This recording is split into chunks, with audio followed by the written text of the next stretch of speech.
1 nyawa jenderal akan kalian bayar lunas. Catat kata-kata saya ini. 1 nyawa jenderal TNI Angkatan Darat akan kalian bayar lunas. Saya ingin bertanya kepada ini orang-orang KKB. Saya ingin bertanya kepada penanggung jawabnya, si Jeffrey Bomana. Saya ingin bertanya kepada Benny Wenda dan para petinggi KKB itu. Saya mau bertanya kepada kalian, baru bangunkah dari tidur? Baru sekarang main surat? Kalau kemarin main tembak, kemarin main culik warga. Apa yang kalian inginkan? Referendum, merdeka, lepas dari Indonesia? Tidak bisa. Saya ulangi, tidak bisa. Papua tetap Indonesia. Papua tetap bagian dari NKRI. Dan di era kepemimpinan Bapak Jokowi, beliau sudah mencurahkan banyak hal untuk Papua. Beliau berupaya untuk merangkul Papua. Beliau berupaya untuk menunjukkan bahwa Papua bukanlah daerah yang dianaktirikan. Papua adalah bagian yang sama istimewanya dengan daerah-daerah lain yang menjadi bagian dari Negara Kesatuan Republik Indonesia. Di era Presiden Jokowi, beliau sudah tunjukkan perhatian yang luar biasa untuk Papua. Pembangunan yang luar biasa, infrastruktur yang luar biasa. Papua dianak emaskan di era kepemimpinan Bapak Jokowi ini. PT Freeport direbut mayoritas sahamnya oleh Bapak Presiden Jokowi. Itu semua demi Papua.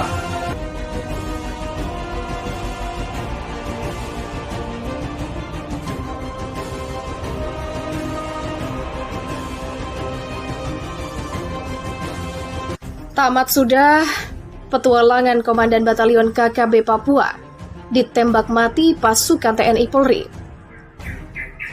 Semenjak kematian Kepala Badan Intelijen Negara di Papua oleh KKB, TNI bersama Polri dengan tangan dingin terus memburu kelompok pemberontak tersebut. Perburuan dan penangkapan ini tidak mudah karena KKB terpecah-pecah dan menguasai beberapa kabupaten penting di Papua Barat. Beberapa nama pemimpinnya pun sampai terkenal seperti Lekagak Telenggen dan Egyanus Kogoya. Namun ada nama lain yang ternyata lebih ganas dari keduanya. Ia terkenal karena berani memasuki kawasan pertambangan Freeport di Tembagapura. Ia juga menjadi pelaku penembakan warga negara asing Selandia Baru, Graeme Thomas Wall yang terjadi pada Maret 2020 lalu. Ia adalah Tandi Kogoya yang sempat menjadi sosok baru dalam KKB Papua. Dalam kasus penembakan WNA tersebut, polisi yakin Tandi juga sudah mengintai korbannya sejak sampai di tempat yang ia kuasai. Polisi mengatakan ia memang selalu ada dalam setiap kesempatan penyerangan. Dari catatan kriminalnya yang ada di polisi, tindakannya sudah cukup mengerikan. Tahun 2017 lalu, ia melakukan tindakan kriminal berangkai, termasuk penyanderaan warga sipil dan penembakan di Tembagapura. Tandi Kogoya juga sudah pernah tertangkap oleh pihak berwajib setelah ia melakukan penembakan di Mile 69 PT Freeport Indonesia. Ia ditangkap Satgas Khusus pada 15 April 2018 di Nabire, divonis 1 tahun 6 bulan setelah jalani sidang di Pengadilan Negeri Kota Timika. Setelah mendekam di penjara selama 1 tahun 6 bulan, ia lalu keluar malah menjabat sebagai Komandan Batalion Komando Gabungan Pertahanan 8 Kemabu, Intan Jaya. Kapolda menyatakan berada di bawah pimpinan Sabinus Waker di Distrik Komando Nasional TPNPB. Kemudian tahun 2019, tepatnya 25 Oktober, ia menembak mati 2 tukang ojek di Sugapa. Tepat di jalan masuk menuju Kampung Puksiga, Distrik Hitadipa, Intan Jaya. 17 Desember 2019, Tandi bersama kelompoknya menembaki pasukan TNI di Sugapa.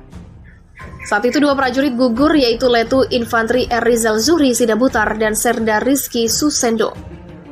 2 hari berikutnya Tandi menembaki Kampung Ugimba dan Kampung Gamagai, merenggut nyawa Serda Ramadan, sedangkan 3 prajurit TNI lainnya luka tembak. Berlanjut, 3 hari berikutnya Tandi melakukan penembakan di Kampung Titigi, melukai Serda Afriandi. Kemudian 14 Februari 2020, Tandi pergi dari Ugimba bergabung dengan rombongan KKB Papua yang dipimpin Leka Gagtelengget menuju Tembagapura Mimika. Mereka melakukan penembakan di Tembagapura termasuk menyerang kendaraan polisi guna mengganggu operasional PT Freeport Indonesia di Tembagapura. Tandi bergabung dengan rombongan Kalikopi yang dipimpin Joni Botak dan Hengki Wamang dari Tembagapura menuju Kuala Kencana. Tujuan mereka adalah menyerang kantor Freeport di Kuala Kencana yang menewaskan WN Selandia Baru Graham Thomas Wall. Insiden itu juga melukai Jibril M.A. Bahar dan Ucok Simunang Khalid. Meskipun pengerjaannya sulit, Tandi tewas bersama Manu Kogoya pada 9 April 2020 dalam kontak senjata dengan Satgas TNI Polri di Jalan Trans Nabire Jayanti, Distrik Iwaka Mimika. Keluarga sampai berterima kasih karena jasad Tandi bisa dibawa kembali untuk dimakamkan.